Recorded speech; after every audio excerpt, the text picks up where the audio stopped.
Jumpa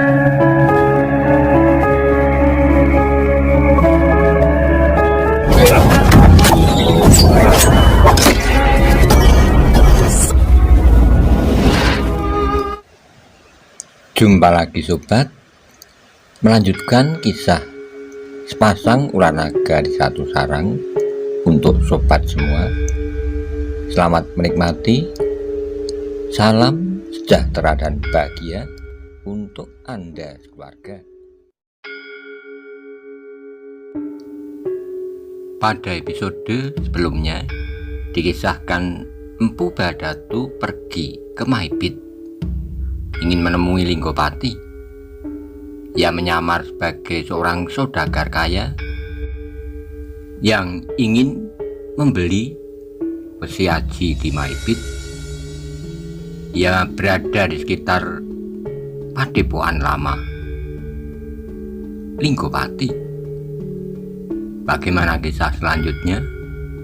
Simak bersama-sama. Agaknya perjuangan Linggopati benar-benar diperhitungkan sampai 2 keturunan. Sampai saatnya anaknya dapat mengambil alih pimpinan dan kemudian sekaligus mengambil alih kekuasaan Singosari. Demikianlah Empu Badatu berniat untuk pertama-tama pergi ke Maibit sebelum ia menghubungi beberapa buah perguruan. Ia ingin mengetahui apakah yang sudah dilakukan oleh Linggopati sampai sejauh ini. Karena menurut perhitungan Empu Badatu, meskipun nampaknya Linggopati tidak berbuat apa-apa, namun ia pasti sudah menambah kekuatannya sesuai dengan caranya. Kegagalannya untuk bersama Empu Badatu menghancurkan padepokan Empu Songondaru merupakan pengalaman yang harus selalu diperhitungkan untuk setiap langkah kemudian. Seperti yang Empu Badatu pun berusaha untuk menarik perhatian orang yang dianggapnya sedang mengawasinya, terutama di sekitar bekas padepokan Linggopati.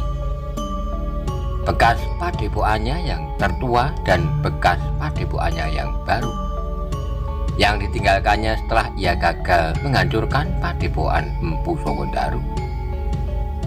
Para petugas sandi dari Singosari tentu tidak akan berkeliaran di tempat-tempat yang sudah tidak dipergunakan lagi ini, berkata Empu Badatu pada diri sendiri. Ternyata bahwa usahanya itu berhasil.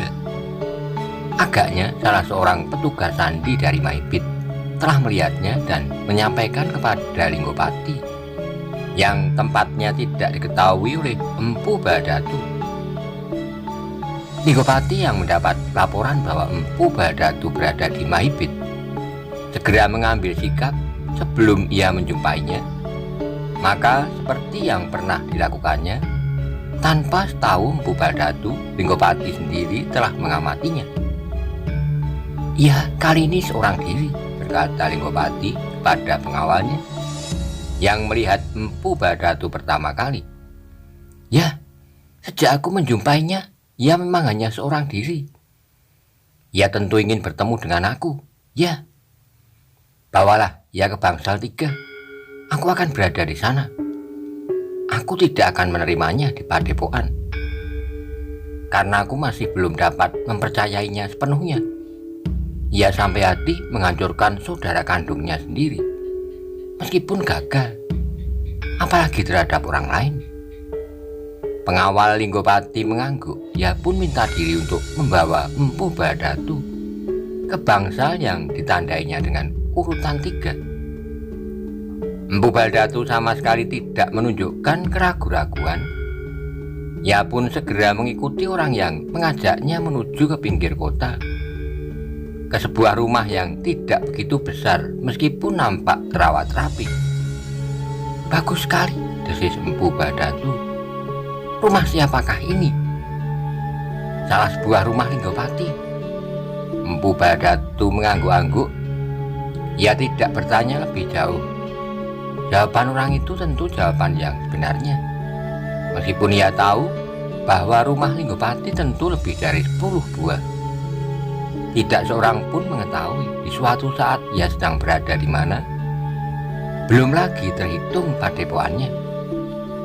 Silakan empu nunggu, bentar lagi Linggopati tentu akan datang. Empu Bharadatu mengangguk. Seperti yang dikatakan oleh orang yang membawanya, maka sejenak kemudian seseorang dalam pakaian sederhana masuki halaman rumah itu. Ketika ia melihat Empu Bharadatu sudah duduk di pendopo, maka ia pun kemudian tersenyum sambil berkata, "Apakah Empu sudah lama menunggu?" Empu Bharadatu pun tersenyum pula. Ketika Linggopati naik ke pendopo, maka Empu Bharadatu menjawab, "Kau tentu tahu pasti kapan aku naik ke pendopo bangsamu ini. Sebuah pondok sederhana, sekedar untuk mencukupi kebutuhan, melindungi panas di siang hari, menghindari hujan di musim basah. Jangan menyebut seperti kebanyakan orang yang selalu lamis. Katakan saja, rumah ini adalah salah satu tempat untuk mengelabui orang-orang yang mencarimu. Mungkin prajurit Singosari, tapi mungkin juga petugas-petugas sandi Kakang Songgondaru." Linggopati tertawa, katanya, "Baiklah, sebut saja seperti sebutan yang kau kehendaki. Aku tidak keberatan. Tapi lebih dari itu, Empu dapat tinggal di rumah ini menurut kebutuhan. Aku tahu bahwa Empu tidak begitu senang berbicara di tengah sawah, di sampang simpang 3, atau di pojok padukuhan. Karena itu, aku sekarang menerima Empu di rumah ini betapapun sederhananya. Terima kasih. Sikapmu menunjukkan bahwa kau menjadi semakin mempercayai aku." Linggopati tertawa, katanya, "Bahkan kau datang seorang diri, itu pun suatu sikap yang menguntungkan. Bagimu sekarang, kau tidak terlalu mencurigakan. Aku tidak terlalu mencurigai kau lagi. Mudah-mudahan selanjutnya hubungan di antara kita menjadi bertambah baik. Jarak yang ada akan menjadi semakin sempit." Linggopati tertawa semakin keras, katanya, "Kita kan berbicara besok atau nanti. Setelah kau beristirahat sekarang, lepaskan lelahmu dan tinggallah seperti di rumah sendiri." Empu Bharadatu tersenyum, tapi ia tidak tenggelam dalam sikap yang baik dan ramah. Bagaimanapun, ia harus tetap berhati-hati karena Linggopati bukannya seorang yang dapat dipercaya sepenuhnya. Namun kemudian ternyata bahwa Linggopati tidak bersedia untuk mengadakan pembicaraan segera. Ia masih mempersilahkan tamunya. "Beristirahatlah, marilah aku antarkan kau masuki rumah ini." Empu Bharadatu tidak menolak. Ia pun kemudian masuk ke dalam rumah itu, dan oleh Linggopati, ia pun diantar langsung ke dalam biliknya. "Inilah bilikmu, beristirahatlah di sini. Ada beberapa orang pelayan. Jika kau memerlukan sesuatu, mintalah kepada pelayan-pelayan itu." "Terima kasih. Sekarang aku akan pergi dahulu, nanti aku akan datang lagi dan berbicara tentang hubungan kita. Bukankah kita tidak tergesa-gesa?" Empu Bharadatu terpaksa mengangguk, jawabnya, "Ya, aku tidak tergesa-gesa." Ketika kemudian Linggopati meninggalkannya, Empu Bharadatu duduk termangu-mangu di dalam rumah itu. Rumah yang baginya cukup baik dan memberikan suasana yang segar.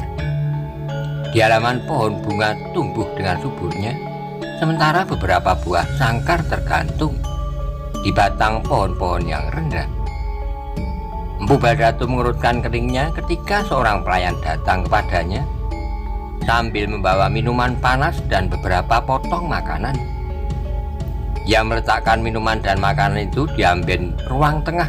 Pelayan itu berkata, "Silahkan Empu mencicipinya." "Terima kasih," jawab Empu Bharadatu. Sepeninggal pelayan itu, maka Empu Bharadatu pun kemudian menghadapi minuman dan makanan itu dengan ragu-ragu. Tapi ia adalah orang yang memiliki ilmu yang cukup untuk mengetahui apakah minuman dan makanan itu beracun. Sehingga karena itulah maka ia pun kemudian mengangkat mangkok minumannya dan mencium asapnya. Demikian juga beberapa potong makanan itu. Ia menarik napas dalam-dalam. Menurut pengamatannya, makanan dan minuman itu sama sekali tidak membahayakan. sehingga ia pun kemudian minum dan makan secukupnya. Penerimaan yang sangat ramah, katanya kepada diri sendiri. Aku tidak tahu apakah Linggopati benar-benar seramah ini. Menerima aku di rumah yang baik, memberikan jamuan dan bahkan beberapa orang pelayan untuk melayani aku di rumah ini.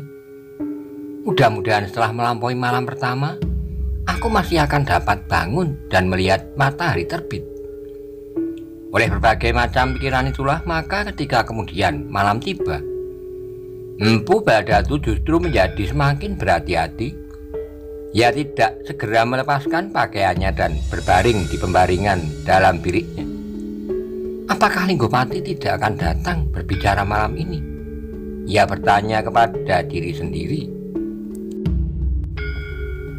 Namun ternyata bahwa lewat sirep lari, Linggopati masuki ruang tengah rumah itu. Apakah kau belum tidur? Ia bertanya. Empu Bharadatu yang keluar dari biliknya pun kemudian duduk diamben di ruang tengah bersama Linggopati. Aku menunggumu, aku ingin berbicara tentang masa depan perjuanganmu. Kenapa? Aku ingin menyesuaikan diri. Linggopati tertawa, katanya. Apakah kau masih ingin melanjutkan niatmu? Aku mengira bahwa kau akhir-akhir ini sudah menarik diri. Kegagalan mutlak itu agaknya telah membuatmu menjadi jera. Aku akan berjalan terus sampai saatnya maut menghentikannya, jawab Empu Bharadatu. Linggopati tertawa semakin keras, katanya.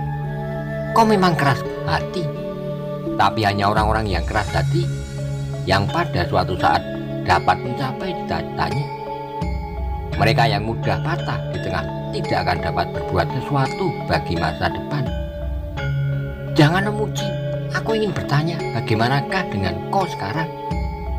Empu Bharadatu, jawab Linggopati. Sejak semula aku sudah memutuskan untuk tidak terlalu tergesa-gesa. Aku ingin sampai pada suatu saat di mana aku yakin bahwa perjuanganku pasti berhasil. Aku tahu, agaknya kau akan menumpukan keberhasilanmu pada keturunanmu. Dan itu pun tidak keliru. Aku juga mempertimbangkannya demikian. Anakku yang ada di padukuhan kakeknya akan menjadi pewaris dari perjuanganku yang barangkali tidak akan selesai sepanjang umurku. Linggopati mengerutkan keningnya, lalu, kau dapat melihat rencanaku, perjuangan yang akan aku tumpuh dalam jangka yang panjang. Ya, tetapi aku pun tahu bahwa kau maju terus. Nah, aku ingin mengetahui sampai di mana langkahmu sekarang. Jika kau bersikap jujur, maka aku akan dapat menyesuaikan diriku dengan jujur pula. Tapi sekali lagi Linggopati tertawa, bahkan dia bertanya, sampai di manakah pengertian jujur menurut engkau? Pertanyaan Linggopati itu mengejutkan Empu Bharadatu. Ia sama sekali tidak mengira bahwa Linggopati akan bertanya sedemikian rupa kepadanya. Namun Empu Bharadatu pun kemudian tertawa pula sambil menjawab.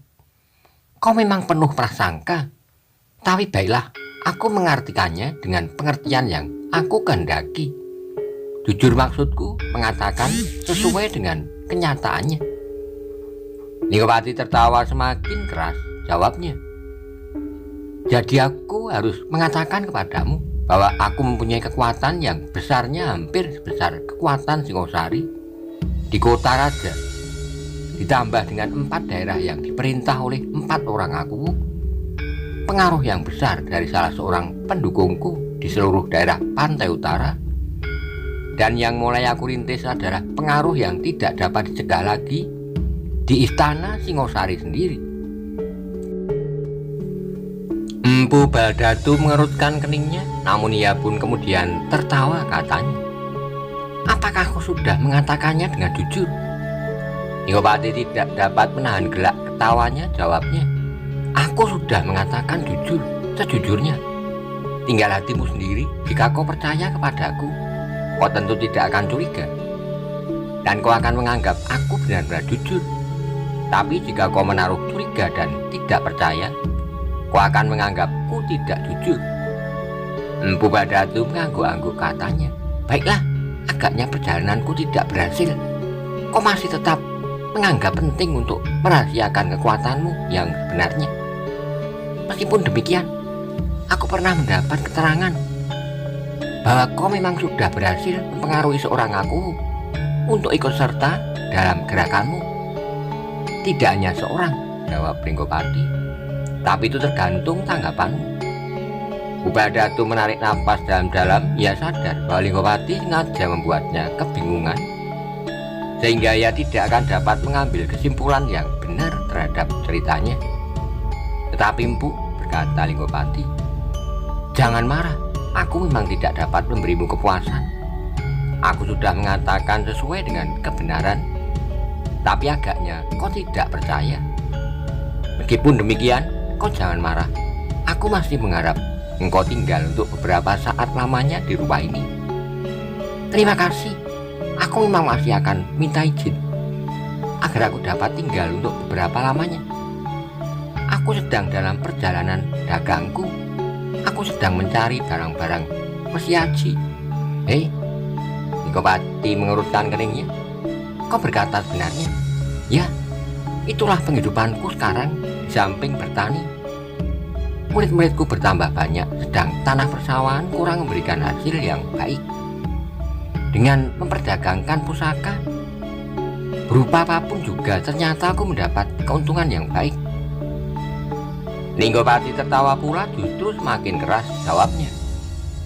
Tentu kau mendapat keuntungan yang pantas, karena kau mendapatkan barang-barang itu dengan tanpa membayar, dan kau minta orang lain membeli dengan harga yang sangat tinggi.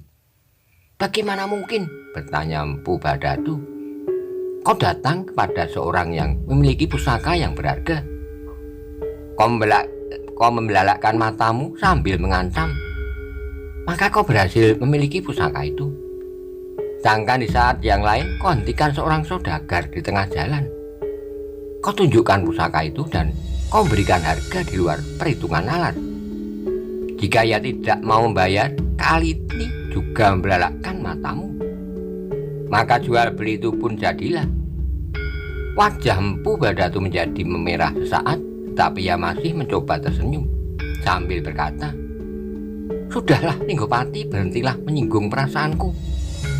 Meskipun aku tidak akan berbuat apa-apa, karena aku sekarang seorang diri, tapi sebaliknya kita berbicara dengan baik. Linggopati mengangguk-angguk katanya. Maaf Empu, kau memang seorang perasa, seperti seorang perempuan, kau mudah tersinggung. Tapi baiklah, aku tidak akan menyinggung perasaanmu lagi. Tetapi aku minta maaf bahwa aku tidak dapat memberikan banyak keterangan kepadamu tentang diriku dan tentang Mahipit. Pada saatnya, jika aku sudah merasa kuat dan benar-benar akan bangkit, aku akan memberitahukan kepadamu. Bukan karena aku tidak percaya kepadamu, tapi Singosari mempunyai sejuta telinga. Seolah-olah di setiap dinding rumah, di setiap lembar daun terdapat telinga. Empu Badatu tidak dapat memaksa, namun ia berkata, terserah kepadamu, tetapi sementara ini aku pun menyusun kekuatanku. Jika kau mencari dukungan kekuatan pada segi pemerintahan, aku berhubungan dengan padepokan-padepokan yang tersebar di seluruh daerah Singosari. Bagus sekali. Pada suatu saat kekuatan kita akan bergabung. Namun sementara ini biarlah kita bekerja sendiri-sendiri.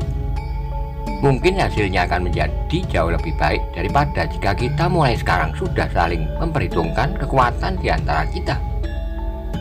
Empu Badatu mengangguk-angguk, namun katanya, tetapi aku hampir tidak telaten mengikuti caramu.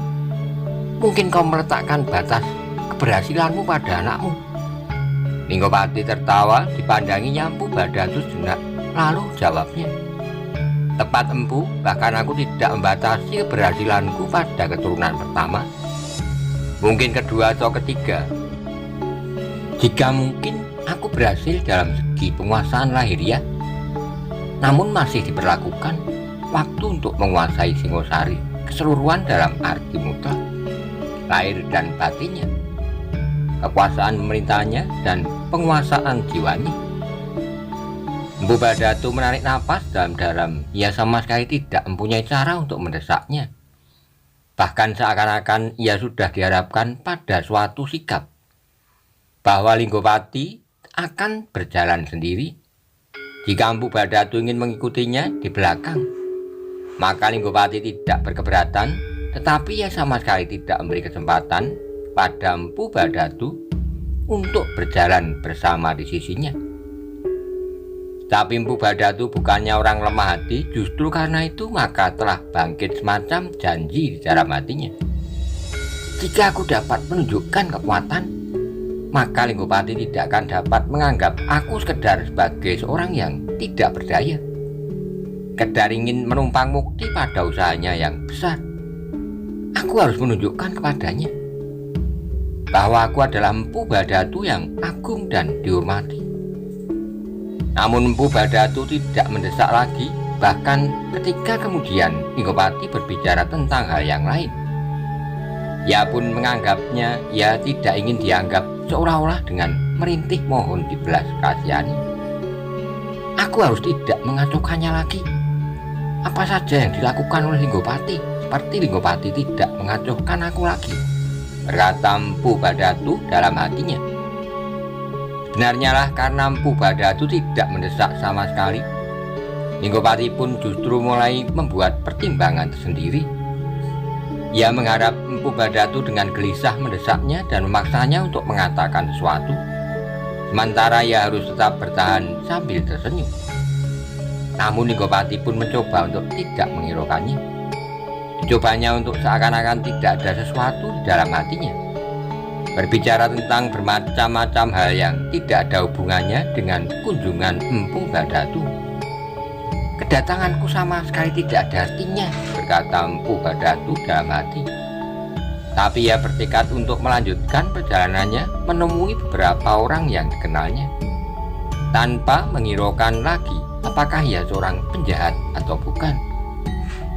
Empu Badatu yang sudah terlanjur menyatakan untuk bermalam itu pun benar-benar telah bermalam di rumah itu. Meskipun ia terpaksa tidak dapat melepaskan diri dari kesiagaan. Dengan curiga ia memeriksa biliknya, pintunya, dan setiap sudutnya.